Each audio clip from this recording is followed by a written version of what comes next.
So what's up, guys? Welcome back to another episode where we dive into the electronics minds of dance music. Today, I'm here in Miami with Lara Klart. Shares the stage with massive artists like Marco Bailey, Charlotte DeWitt, Adam Beyer, Indira Paganotto, Tiesto. She's also headlined massive festivals, including Dreamstate, Ultra Music Festival. She has featured on SiriusXM's Diplo Revolution Radio. You might even call her at the iconic Abracadabra party, hosted by Blondish.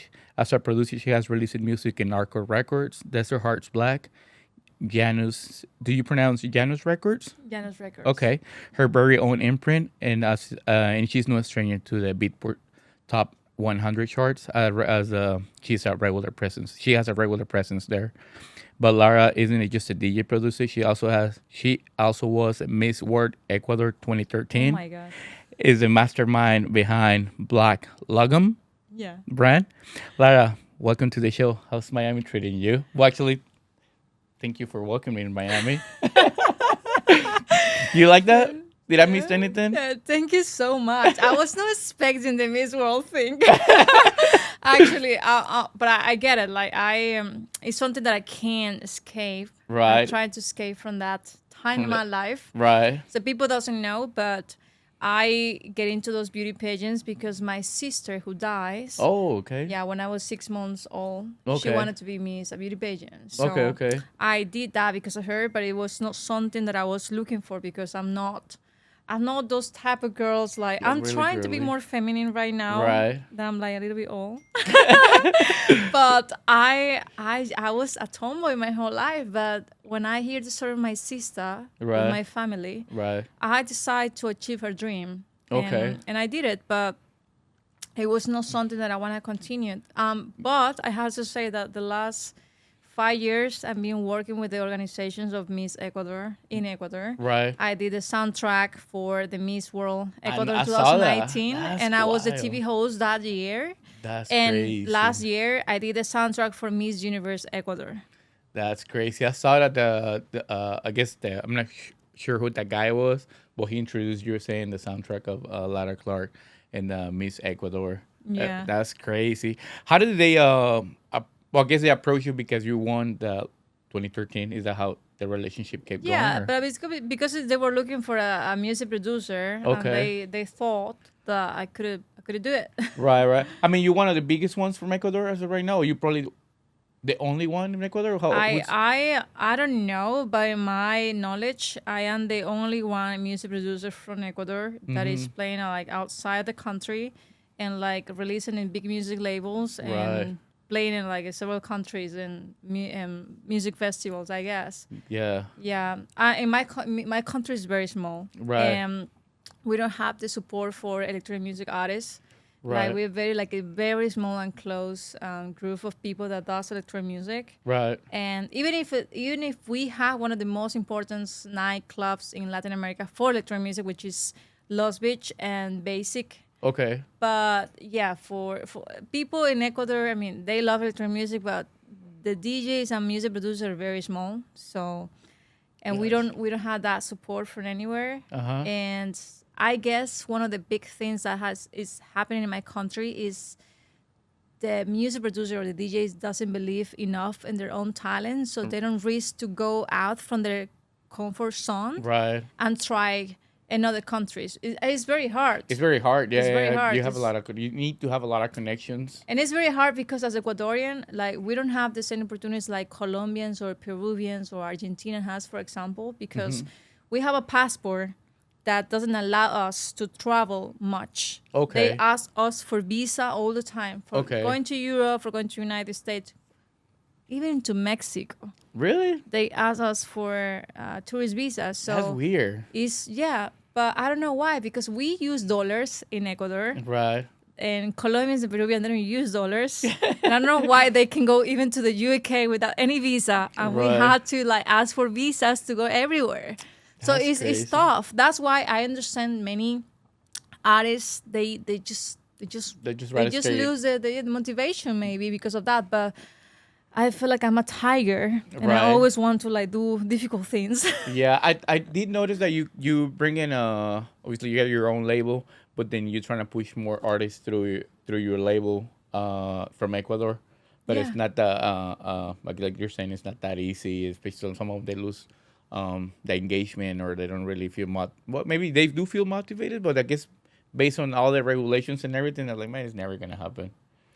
Yeah, they are very like they're not the motivation is very low. Right. I had to say that, but I'm trying to like push not only DJs, singers too, because I work with like a couple singers, and I always tell them like you are the only one that has to believe in your talent. You Right. don't need to like wait for people to tell you that your value. Right. You need to believe in yourself, because when I started this career, I swear to God, like people was laughing at me.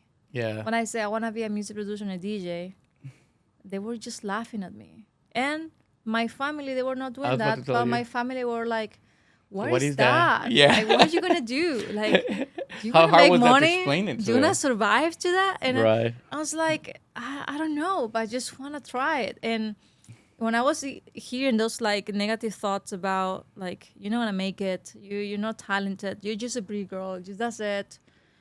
Like I have a big time in my life that I was like, I want to hear these people, or I going to just prove myself, then Right. that I I can can do make it, that I can do it. That even if I don't get to the biggest labels, I don't know, Right. but at But least you already did. I gonna try to do Right. for myself, for my family, Right. and do something meaningful, because I like I don't want to live my life feeling that I didn't try it. Right. You can't live like that. Like I feel the same way. I tried. I probably have done a lot of things that I would never thought that I would do, and it feels very rewarding. Like even with this session that I started with doing the podcast, the artist, I pitched this to another artist, and I was like, I'm gonna start doing the podcast and everything. And I was like, bro, it's crazy because I remember when you told me 2 years ago, and I look at you on the road doing all these interviews. So it's crazy that you just gotta trust yourself that you can do it. So so when was that like your like an aha moment that I'm like, I want to stay late, party, not party, but I guess DJing late and all that. When did you realize that you wanted to do the DJing? How old were you there? Well, I started like working as a promoter when Oh, I okay. was 16 years old. Okay, dang. Yeah. Yeah, I started working when I was 14 years old, but when I was 16, I was working with some friends that they used to do electronic music events and festivals in Ecuador. Okay. So, and I was dating with someone then. So they introduced me to electronic music, and my cousin, she was so in love with electronic music. By that time, I used to say that this is not music for, like, this is music for people that, Yeah, I get don't you. want to go anywhere.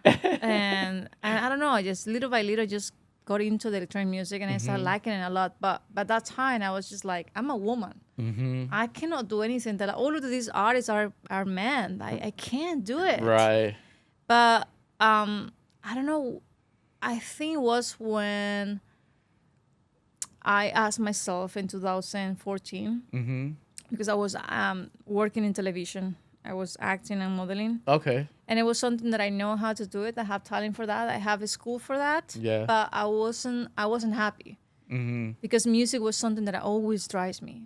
Since I have memory, the first thing that I was doing every time after school was listen to music. And I wanted to be a singer, but I can't sing. So, but music was my therapy. It was my medicine. Right. And I was, in my sad moments or happy moments, I was always listening to music. Yeah. And I was always imagining myself like singing or playing an instrument in front of like Like thousands of people. Yeah, I used to go to after school. When I wasn't at home, I just put my headphones, and I was just like, just closing my eyes and thinking, I just want to be in a scenario like a stage and like playing some instruments or singing or something for Right. people. And I did competitions in my country when I was in high school. High school. Yeah, and by that time I could sing a little bit, so I was competing in those competitions, singer competitions. Right. And I went to television too. I did it too. but it was when I was 22, I guess. Okay. That I was just like, okay, I really like electronic music. I need to do something about. But I didn't know that it would take me for 10 years of music production. I thought like maybe I just end up being like, like a DJ that plays in friends parties. Okay. Yeah. But I felt like even if I was working a lot to like learn how to produce and play better, Right. I have good luck. I have the right people around me, and Right. they gave me the opportunity to play in clubs and be resident on my first club in Mexico City, Okay. and then Dos Equis Music Festival. Okay. I remember that. Yeah. They're still going. That festival's still going Yeah, right yeah, now. yeah. Right. And they took me to many places, and I felt like was the universe or God was telling me you had to do this. Right. I And mean, it's hard for everything to line up. You Yeah. know. I mean, you have you have to be good at what you do, but then everything to start lining up, then I mean, you just gotta keep going because it's lining up for a reason. yeah, So you just gotta trust yourself. yeah. So what was your first I guess genre when you start playing? What kind of I music? started playing house and future House? house. I was a big fan of Oliver Heldens, which Okay, that was my next is my question. friend. Is it okay? Yeah. Like, we Nice, become nice. friends. He's a very talented guy, and in the beginning I was trying to make something similar to him, and I Okay. did one of my tracks called Liar. It's very future house. Okay. It sound like the style of Oliver Heldens by that time. Right. But I felt like I always liked techno because techno was my beginning of electronic music Okay. and psytrance and trance, because when I was working as a promoter, Right. all of the events that I had, it was trance, psytrance, and techno. Right. So that I was working for those type of artists and events. Right. But you get confused when people's telling you like you have to do house because house is gonna give you more money, more gigs, whatever. Right. And I got influenced because of that. Right. But in 2018, before that is when everything changed. Right. Before that festival, Dreamstate Mexico in 2018, Right. I was doing tech house and house music and deep house. Mm-hmm. And I got signed with the person that I was managing this music festival in Mexico, Okay. Guadalajara. Right. And he texts me, he say, hey, I was listening to your music on Spotify and I would like to work with you. And I was like, okay. So we started working together. I flew from Miami to Playa del Carmen. Mm-hmm. And we started working. And then, I don't know, by that time I was just like, I feel like I need to play something that is more me. Right. It's not something that I'm like doing because of people. I mean, and not take me wrong, I love house music. Right. I love house music. I love pop. I love vocals. I love all of those things. But Right. the only genre that makes me feel powerful in techno. a stage is techno. Yeah. When I play techno, I feel the fucking boss of the world, the fucking god of the world. It just feels so much power when I play that genre. Right. So in 2018, I was telling my former manager, Right. I want to play techno, and he said, Lara, you cannot play techno because Dreamfields Mexico is for hardstyle and EDM Right. music. So you can't play that. You have to play at least tech house. Right. And I was just like, okay. But I feel like I opened it with like a house techno track. And little by little, I was just You build yourself. more, techno. And the crazy thing is, like, he told me, Lara, if you play techno, I swear to God, all of the people on the stage, because I was playing the main stage with Tiesto saw and it. Alesso and all Right. of them. People That's is gonna leave crazy. the main stage because you're playing techno. They waiting for EDM. Right. And I say, okay, so I'm just gonna do it. But I ended up doing what I wanted to do it. So I started playing techno, and people from the other stage were coming to the main stage. Okay. Dang. And I ended up playing for like 20,000 people, Yeah, I I saw the think. video. I was It like, was huge. "Dang." Was that your When- first gig like that? Yeah. Yeah. That was in 2018. And How- I was shaking. I as was fuck. gonna say, yeah, I was that rush. I was shaking. And the last 5 minutes of that, I was ending my set. I was crying. Yeah. I was crying and shaking. Like, even, Yeah, imagine that's even it. right now that I'm like thinking about it, I get emotional, Emotional. because it was so special for me because it was in this in the sunset. So the view was beautiful, and people was just like jumping and dancing, and I was crying. And after that, I was like, okay, maybe techno is my genre. Techno is what makes me feel an artist. What makes me feel myself. Right. And after that, there is this story. That's so if you have to describe your sound as a food reference, what would you choose? Hybrid. Hybrid? Yeah. Okay. I am. Yeah, I don't say anymore completely techno. Okay. Because my sets always come from like hard trance, side trance, Right. techno, hard techno, acid techno, and I mix all of them together. Right. So I don't. That's why I say hybrid. Okay, that'll work. So Janus Records, when did you start it? Your own label? Last year in Last April. year, April. Yeah. And then what? Going back to where you're saying, so what inspires just to help out artists from Ecuador? Or what was their The first main thing reason? the first thing was, when I am back in 2018. Mm-hmm. That was like a couple months before of Dreamfields. I was working for that foundation in Ecuador. We were supporting schools and like some small governments in my country, helping people to like education and emotional education, especially. I was talking about mental health way before that everything started, because right now like most of the podcast talks about mental health. Right. But by that time, I was no one talking about that 100%. So I started doing this project with them, and I don't know. I have this feeling to like make a brand, like a clothing brand, and paint all of my jackets, and like part of those the sales goes to those foundations that I Okay. was supporting with the other foundation. Right. It was One Ecuador, the name of that foundation by that time. And I wanted to support artists, because one of the things like makes me always worry was why these artists never want to go out from Ecuador. Why they're so afraid to do that? Even the singers that sing pop music or reggaeton, Right. like, just tell me one artist right now in the reggaeton that is more famous in Latin Right. America that is from Ecuador, is very famous. I don't know. None. No, right? Yeah. Yeah. I'm not really into reggaeton, but as far as I know, I don't think I never heard anybody. All of them are from Colombia, from Or Mexico, what's the other one? The Puerto Rico. Argentina, Puerto Rico. Right. Yeah.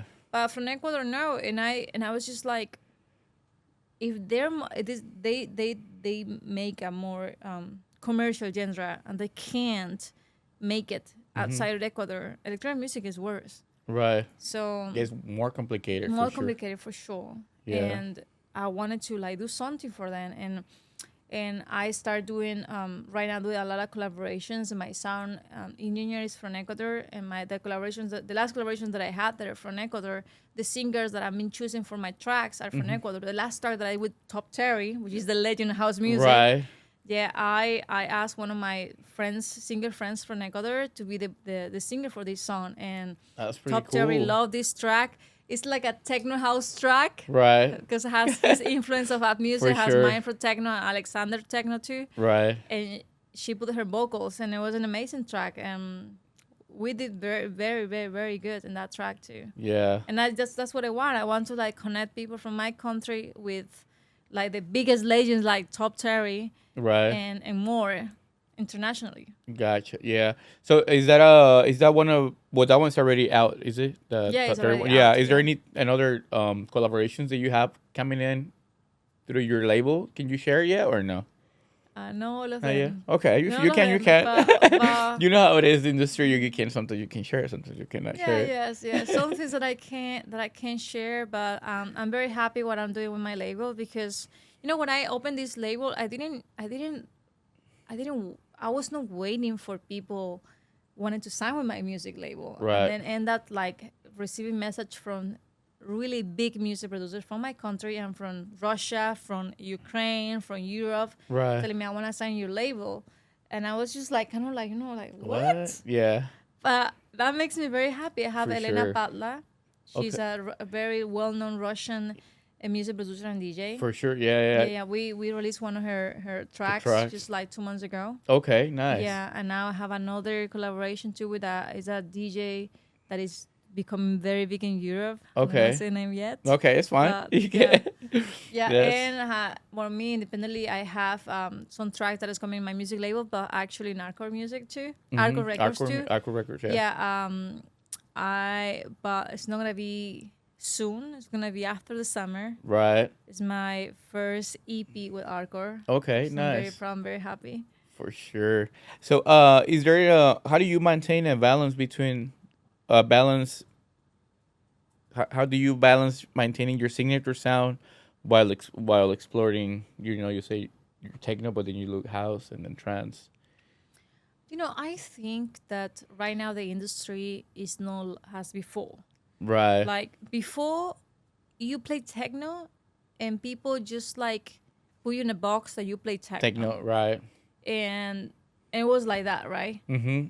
But right now, there's many artists like big example, Lina Kravitz, right? Right. Yeah. She More like her sometimes set, she brings everything in her she set. sing Right. a song that doesn't have anything with electronic music, but people love it. Yeah. And she used to do it because she wants to do it. And I felt like right now we have a lot of freedom, and I thanks God that we are doing a lot of genres and subgenres and mixing everything. Because Right. if we all of us played techno, Right. I couldn't have a job. Right.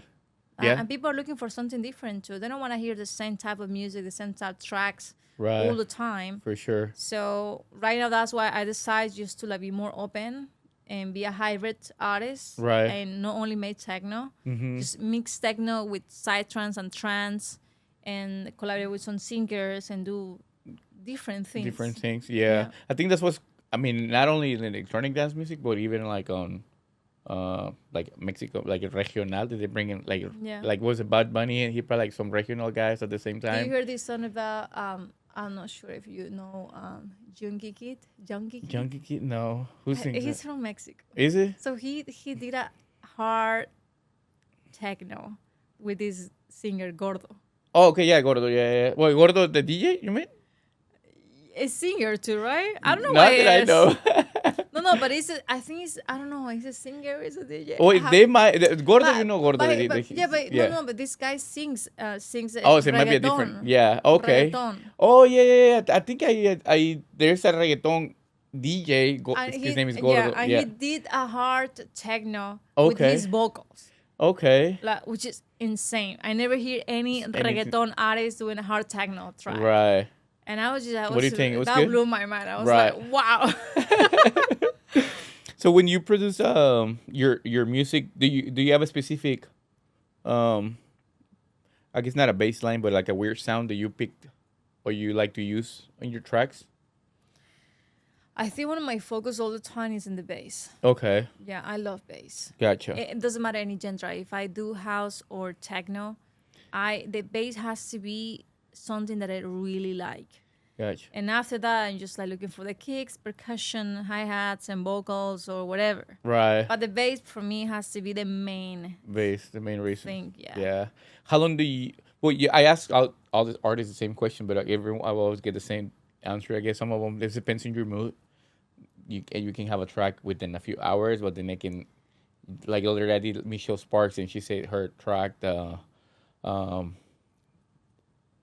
I forgot. She's gonna kill me. Glass Sleeper. Thank God I remember the name. Glass Sleeper. She said she took like a year for that one to get done. So is that something that you have done? So No. I realized when the tracks that I do Mm-hmm. are finished or almost finished in less than 1 day, Mm-hmm.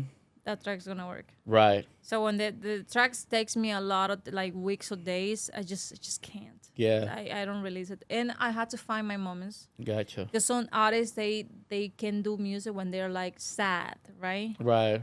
But for me, I had to be happy to make music. Right. When I'm sad, it's no way that I can just go to the computer For sure. and make music. I need to be very happy to make music. Sure. Yeah, that was actually my next question. That when you hit a creative block, like you can really think about anything. What was your way out? Like either you watch Netflix, you eat junk food, or would you just wait until you feel happier? I guess to start. I consider myself that I'm a happy person. Mm-hmm. But yes, I had to feel like very happy to make music. Because when yeah. I'm sad, I feel like I hate all of the sounds. I hate all of the things that I'm doing, and I just can't focus and do a good track. But when I'm happy, I'm like kind of crazy, like, oh, I want to put this and that. What about if I change this? And I'm like very like motivated to do it. Right. Do you normally name the tracks like after or before? When you produce a track, do you put the name? It depends. It depends. This depends. Yes. Yeah. It's after or before, but when I don't know, when I'm like looking to sign with a label, Mm-hmm. I'm thinking like, I listen to the tracks that I'm releasing and I'm like, okay, so they don't have these names. Okay, so And that's a good thing that you get. yeah, and I just get inspired because of that. The names, like the EP that I'm gonna release with Arcor. Mm-hmm. I'm not gonna say the name Yeah, don't yet, say it. That's fine. but it's like a name that represents that the time that we're living right now in this world. Gotcha. We're like living in a war thing, Right. like a fight. Yeah, that was exactly what I was thinking. Yeah, Everyone's competing so against each other. That the I name, can do. the Yeah. name is something like that. So yeah, well, I was asking because Yuhan, I was bringing him up into the episode that he said he used to name it before, but he said that he gets emotional attached to the track. So he said now I just A triple ones, Yeah, and then at the very end, then I name it yeah, ID1, ID2, ID1. Yeah, yeah. He said, yeah. but now that you're saying, it kind of makes more sense a little bit that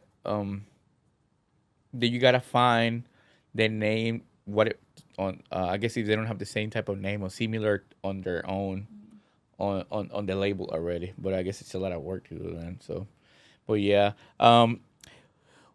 So I had a question. What was one of your most memorable gigs? But you just said that Dreamstate, bro. So would you say that was one of the biggest ones?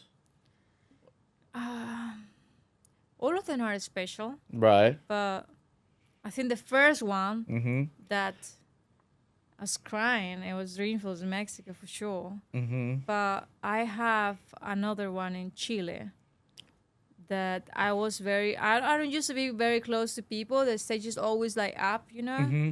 But this stage was in the same level of people. As people, yeah. And it was 7 a.m. for New Year's Eve. Okay. 2019. Just a couple months before the pandemic. Like 2 months before that. Before or Yeah, 2 yeah, months okay, before okay. the pandemic. Dang. And the pandemic they make official. So Right. I was in New Year's Eve and it was 7 a.m.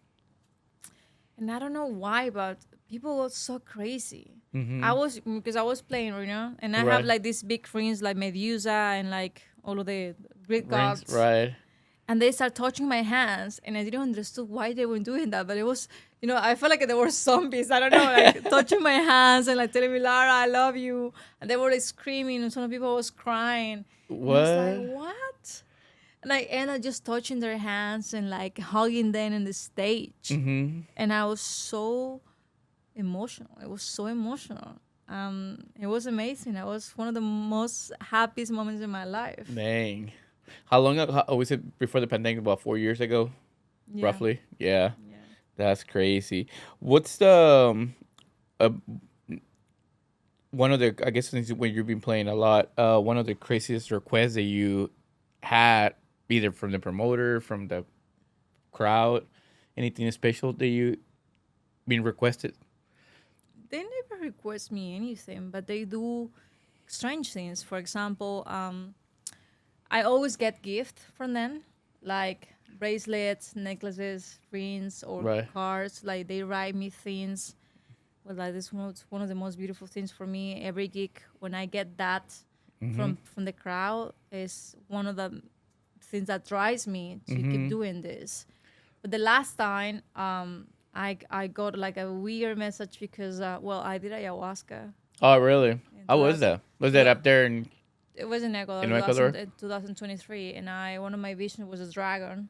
So Really? in Chile, I was playing on Wednesday, Mm-hmm. and a guy came from when I finished my set. He came, and he just did this. Like, Lara, I had to give you something. It was with his hands closed, and he opened his hands, and it was a dragon, a metal dragon. What? And I asked him like, why, like, how you know this? And he said, I know things. He gave me the dragon and he left. And I was like, this is so strange. How long does the trip last?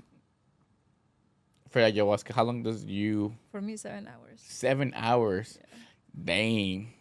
Yeah, I can't probably do that. That's too long. No, it's not for everyone. Yeah, it's not for it's not for everyone. everyone. Yeah, I thought I was strong enough, but it's not for everyone. really. I saw this guy that he did it. I think it was the same. It's 3 different types of thing, or I don't know. He did it like a sapo or like a frog or something that they scrape I their had no back. idea. I know, like, for a start, I'm not into drugs. Okay, I'm not into at all. Like, I don't Any smoke. drug- I any don't, I don't do drug- yeah. any drugs. That's I'm good. Very, very healthy person. But in 2023, sorry, I I felt like I had to do some change in my life because I was not finding the right answers to change some things that was affecting me emotionally. And I don't know, the ayahuasca came to my life and I was like, I had to do it. Really? When I did it, everything changed. All my perspective of life. The love that I feel for life is just different. Like the empathy that I have for people and the drive, the dreams that I have, the motivation, the love for everything is completely different. I'm very glad that I did it. Yeah. Maybe I want to do it now that you're saying that. Yeah. But it's very traumatizing in the beginning. Is it? Yeah, it is. Took me 6 months to understand. Really? Yeah. Dang. Well, I'm gonna have to think about it. Do you have any you know, when I used to play soccer, I used to play professional soccer, and then you know when you got into the field, then you kind of grab the grass, and for some reason you always do this. That's because what you learn from other guys. Do you got something like a ritual like that when you about to go play? God. Should I say this? Really? Okay, I'm gonna tell you something. It's something that I do. I don't know why, but I just I do it. So sometimes, you know, when you go to these gigs, like you never been in that city or you never work with these promoters. So right. People doesn't know you very well. For so sure. You're just scared because, okay, some days maybe, I don't know, some artists, they only care to get paid. Yeah. But for me, I want the people that book me to make money. Right. Because sure. when they book me, like there's like, you know, the people that clean the floor, the people that sell the alcohol, the people that sell the tickets, the people that work in the marketing, all of them has to get paid, right? Yeah. All of them has to bring the food to their houses. So I just feel so bad if I don't sell enough tickets. Because I know those people, they're not gonna be okay. So when I had these situations where if I played, I don't know, 2 a.m. or 3 a.m. and at 1 a.m. there is not much people and I'm there, I start doing this with my hands. No way, really? Yeah. I do that. I was in my head just like, please, universe, just bring people here. I start praying with my hands and doing this. And my mind is like, I'm going to just like bring the power, the energy. Right, yeah. But then it happens. Really? Well, it works. It works. Always works. So that's why after that, I did the first time. I kept doing it every time I had that situation. Really? And I want to in, it's not people. And I have the headliner. So I'm just like, please, just bring me people. Yes, but I mean, I can see your you're really care about it because since you started as a promoter too. So yeah, when I was a promoter, shoot, I mean, I didn't have that many bad shows. I probably had maybe 5 or 4. I don't know, 150 something that we did. That was not bad, but it was only like maybe, well, I guess maybe it's bad, 50, 30 people, so it's not like that. But it's a small warehouse. But yeah, it was bad and I guess sometimes I think that artists should promote the show, but then I also understand that they don't need to. It's a teamwork. It's a team, you know what I mean? But some artist doesn't post anything. Yeah, some artists don't post anything, and then I don't want you to share it and click like, share, post, all that. It's just maybe one single share that'll help to promote, to secure that. But then I also think that sometimes, depending on the situation with the artist, he hasn't been fully paid and things like that. I'm the one that like sometimes they don't even pay me the full amount. Right. And I'm just promoting. Right. Yeah. Because I mean, if I don't never play, but I feel like if you promote, like you're saying, and then the party goes real well, I'm sure that the promoter is not just gonna bail. He's gonna pay whatever he owes, probably even more, and feels really happy. But if it doesn't go well, it's hard for them to. The first time that I went to play in Guatemala, no one knew me. Right. No one. Mm-hmm. So what I did was post my flyer on social media, and I pay for advertising in Guatemala, and the party was amazing, completely packed. Dang. Like the promoter didn't understand why it was a lot of people asking for the tickets, and I explained, well, I pay this just because to help you, because I never been there, I never played there, so I want you to make money too. Right. And I was so amazing, because we finished the show, all of them came. It was like 10 people, and it's like, thank you, Lara. Like, this was amazing. We're not expecting to like get a lot of people, and it was amazing. And we started, it was a very emotional moment because we were like saying some words and say, hey, thank you for Right. book me in this country Right. that no one knew me. That's very And nice from and you. I feel so happy when Yeah. I feel that they're like making money in these events. For sure. So, if you weren't DJ or producer as of now, what do you think you'd be doing in life? Still like the TV, like that? Politician. Yeah, Politician. politician. Yeah. Really? Yeah. That's really odd. Not odd, but I mean, but I guess I never really.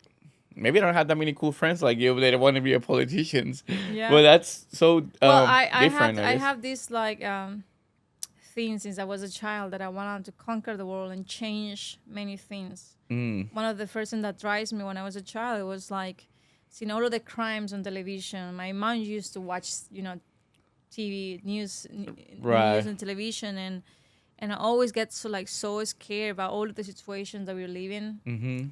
And well, now we have like really big times, and I was working as a politician. Oh really? Oh okay. In a political party in my country when the pandemic came because there was no show, so I decided to just go back for something that I was doing before. Okay. Be a music producer. And I have this dream to like do something different for humanity, but honestly, all of the politicians are liars. Yeah. I'm gonna say this even if I'm like end up doing politics again, not old maybe. Yeah. But like it's too difficult when you wanna do good things because you always gonna have blocks and people that are gonna stop you because most of the people when they had this kind of power in politics, Right. they only care about themselves. Right. That's what I quit politics. And if it wasn't like that, if it was like an honest job to do, I could be a politician for sure. Sure. That's a hard career to choose. Yeah, it is. Yeah. It is because it's even if you in music industry you have like a lot of stress and corruption too and things that doesn't go well. But in politics, it's like 10 times worse. I'm sure. Yeah. All right. So I'm gonna go ahead and jump into the Instagram dive in. I'm gonna send you the pictures through your message through WhatsApp. Hold on, give me 1 second. Yes, I'm recording right now, but I got you. This is Julia, but okay, good. Sending this now. All right, and this is all from your Instagram, okay? Just so you know. Let's see. Miami.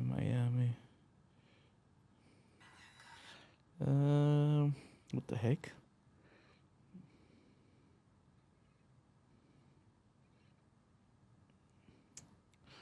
What? Okay, let's go recent.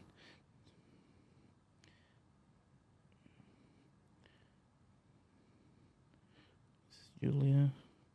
Oh, there you go. Okay, good. What? I thought I edited them. Shoot. Well, I'm gonna send you this first one.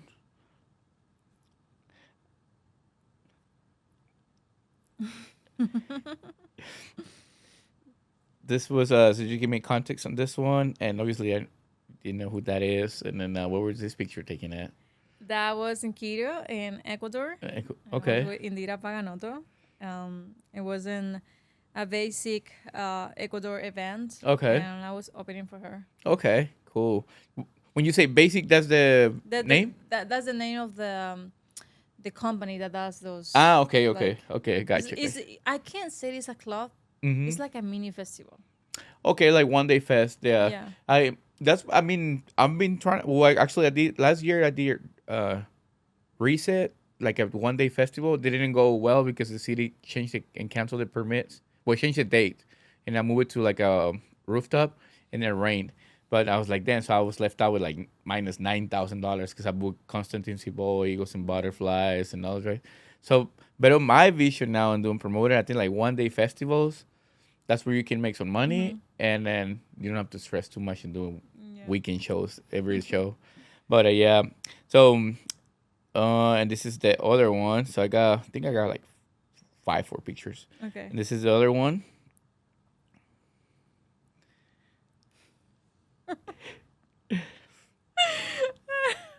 what you want me to say. I don't know. I was like, I'm going to contact on this one. It looks like you were. Well, ask what the.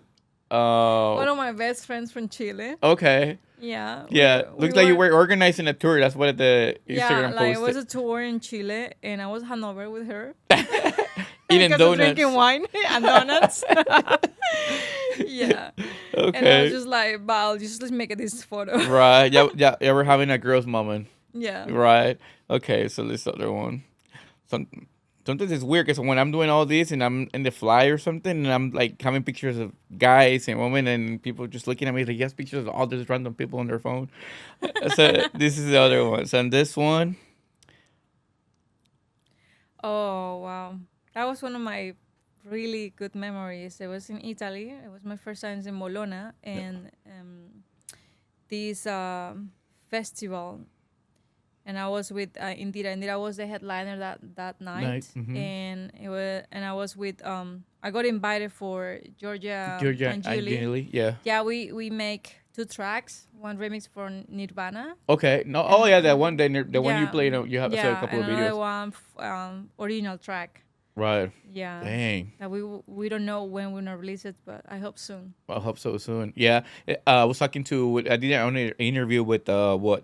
I have him on the pod, Dope City, and then one of the questions that I had, I was like, man, what happened to this track that hasn't been released yet? And he was like, sometimes the labels, they just want to play it around, give it to another artist, test it on the road and everything, and by the time it gets released, like a year old, man. Yeah, and I was like, really? That's how it works? And he was like, yes, it's just because they want to hype it up around. Yeah, like a lot of DJs been playing this track, like Juliet Fox, Gonzalo. There's many DJs that have been playing this track, the Nirvana one, the remix. Yeah. But we haven't released it yet. Yeah. And we have another one that we only play it, like me and Georgia. Okay. Only our sets. Okay, that's cool. All right, so this other one.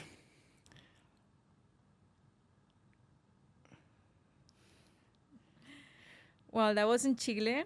That was a hat from a fan that he gave me. Okay. Well, one of the things that they always gave me is hats or something. Okay. Yeah. That was in 2021. 2021. Way after the pandemic. Yeah. And this is the last one.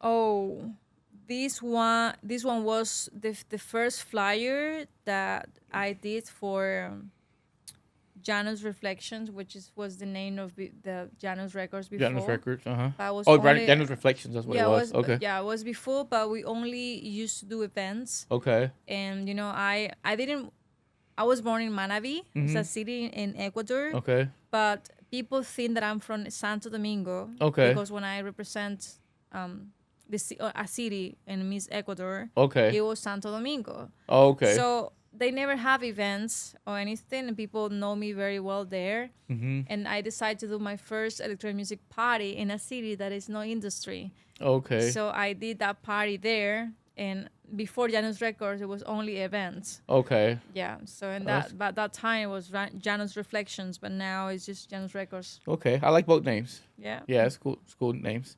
So I'm gonna do some rapid fire questions. We almost closing down. What's the timing right now?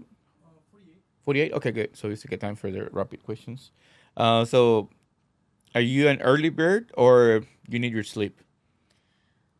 I was an early bird before, but right now I need at least 9 hours of sleeping. Okay, dang. That's quite a few hours. Yeah. I'm in the same boat now, for sure. Women need more hours of sleep than a man. Why is that? You know that, right? No. Hormones. Really? Okay. We need more hours. Yeah. That explains it then. Yeah, this girl that I'm seeing, I was like, I didn't get to sleep, and I'm like, what? Yeah. Women need more hours of sleeping. All right, so now we know, guys. Yeah. Did they need more sleep? I was like, she come up with that other day, and I was like, what? No, I sleep the same.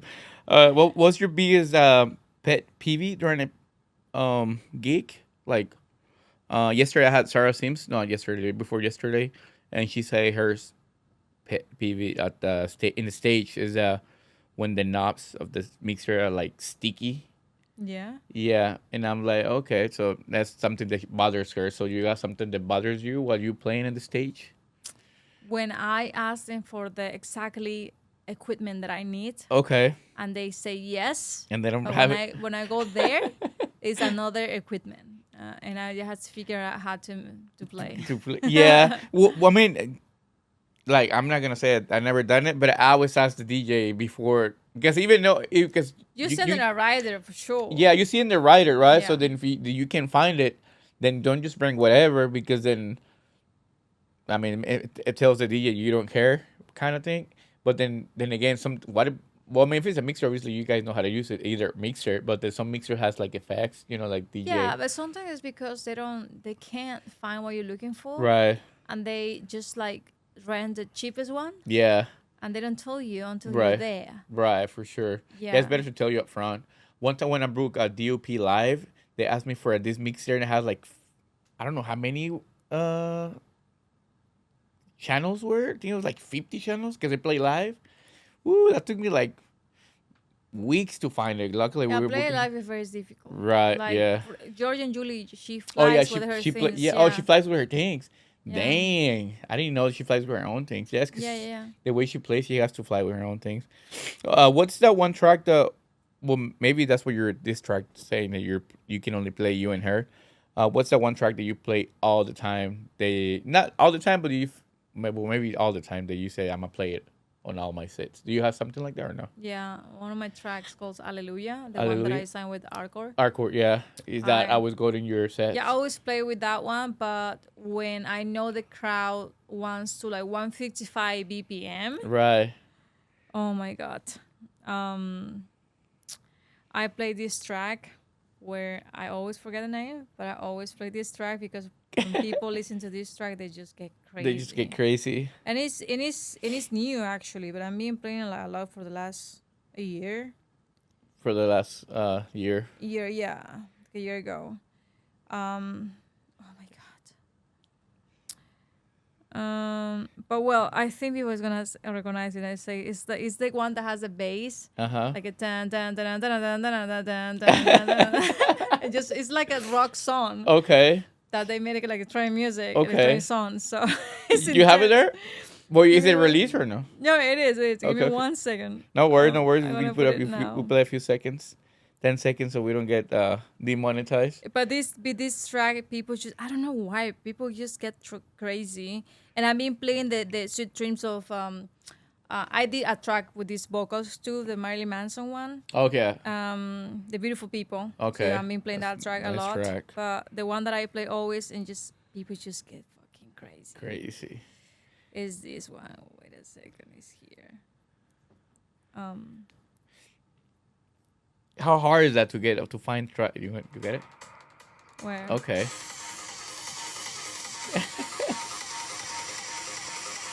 Where? He's like, wait.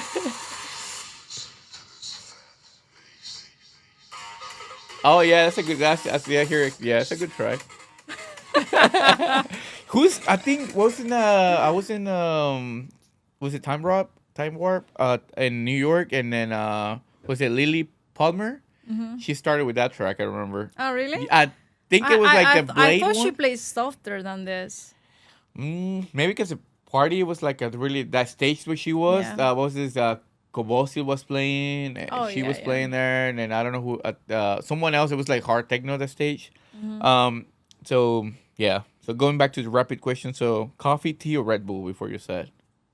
Coffee. Coffee. Yeah. Really? Okay. So if you have to describe your music with only emojis, what will you choose? Your emojis from your phone. The one, the face that is like this. You know what it is? Yeah. It's Yeah. it's like three different ones, but there's I guess the third one is the crazier one. Yeah, Is that what you're referring to? Yeah. Yeah. All right, that's good, man. So if you could go back in time, what's that one piece of advice that you give to yourself about the music industry? I would say that believe in yourself. It doesn't matter how many closed doors you get. Right. It doesn't matter how many no you get. Right. You have to keep believing in yourself, because the only way to get to the point that you want is if you believe in yourself.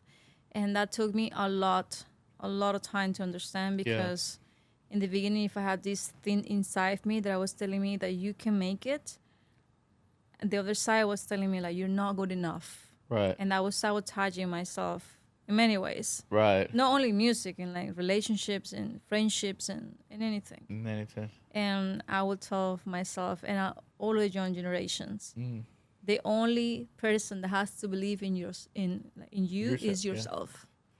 Oh, that's good. I agree with you. Yeah, because you're gonna get a lot of no's. A lot of people don't really believe in you. You ever hear about the fake it until you make it? Yeah. That's me right now. No, but I guess it is. I have this thing that I listen to it, or like because